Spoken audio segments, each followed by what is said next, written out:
So, ideas. The seminar is going to be loaded with ideas. I want you to take good notes. But here's what else I hope you'll find here today, and that is inspiration.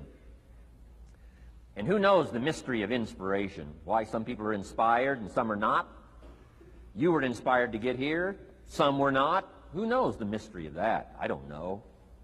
How come you made it? The rest of them didn't make it.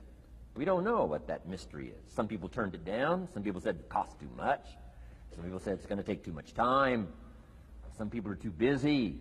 Right? A lot of different excuses why some are inspired to take advantage of something that comes to town. Others pass it up. We don't know the mystery to that. Here's what I call it. Mysteries of the mind. And I just leave it at that. Some things I don't try to figure out. I take the simple approach now. Right? Some people do and some people don't. I mean, that's about as profound as my philosophy is. Some buy and some don't buy. Some go for it and some don't. Some change and some don't. And if you've been around for a while, you can usually work out the numbers, right? Out of 10, 3 do, 7 don't. Whatever business you're involved in, pretty soon you got this ratio going. The ones that do, the ones that don't. You say, well, why don't the ones that don't, how come they don't? We don't know. I just leave it as a mystery. I used to try to understand all that. I just take the simple approach now. The guy says, this happens to me, this happens to me, this goes wrong for me, and all this stuff goes wrong for me. How come all this stuff happens to me? I say, I don't know, it beats me. The best I've been able to figure out is those kind of things always happen to people like you. I mean, right? That's the best I got. I don't know. I'm an amateur on this stuff. What do I know? So, just take the simple approach, right? That's how it is. Who knows? Interesting story says, the day the Christian church was started.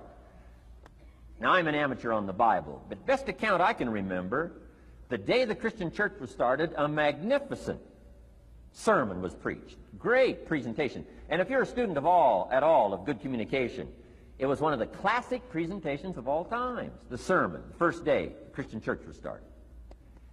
And it said this sermon, this presentation was given to a multitude, meaning a lot of people. But it was interesting, as the account gives us, the record, it says, when the sermon was finished, there was a variety of reaction to the same sermon. Isn't that fascinating? I find it fascinating. It said some that heard this presentation were perplexed.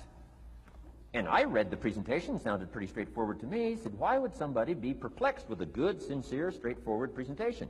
Best answer I've got. They are the perplexed. I mean, what other explanation is there? It doesn't matter who's preaching. Right? It said some that heard this presentation mocked and laughed, made fun of the presentation. I thought, hey, this looks pretty sincere to me. If you give a sincere, honest presentation, why would somebody mock and laugh? Easy explanation. They are the mockers and the laughers. What else would you expect them to do? Right?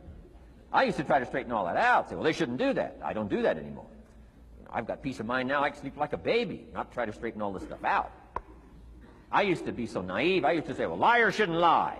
See, how naive can you be? Of course they're supposed to lie. That's why we call them liars. They lie. They lie. So I don't straighten this stuff out anymore.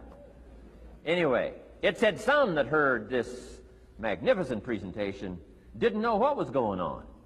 And they're usually easy to spot. They're usually saying, what's going on, right? I mean, they don't know what's going on.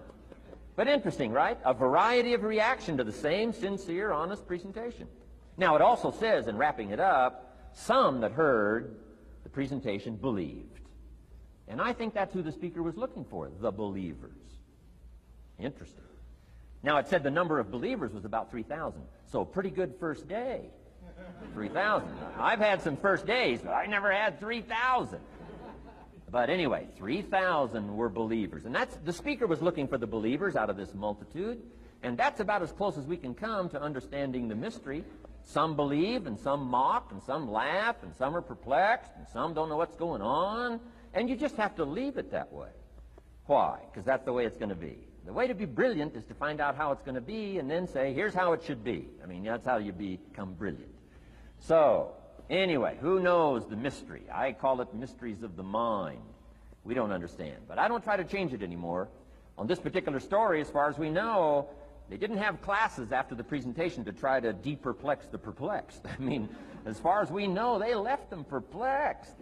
They left the mockers mocking. They let the laughers laugh. I mean, they didn't come back and try to straighten all this out. You say, well, how can you build a church? Well, make another presentation, and you'll get some believers and some mockers and some laughers and some who don't know what's going on. So that's about the best we can do.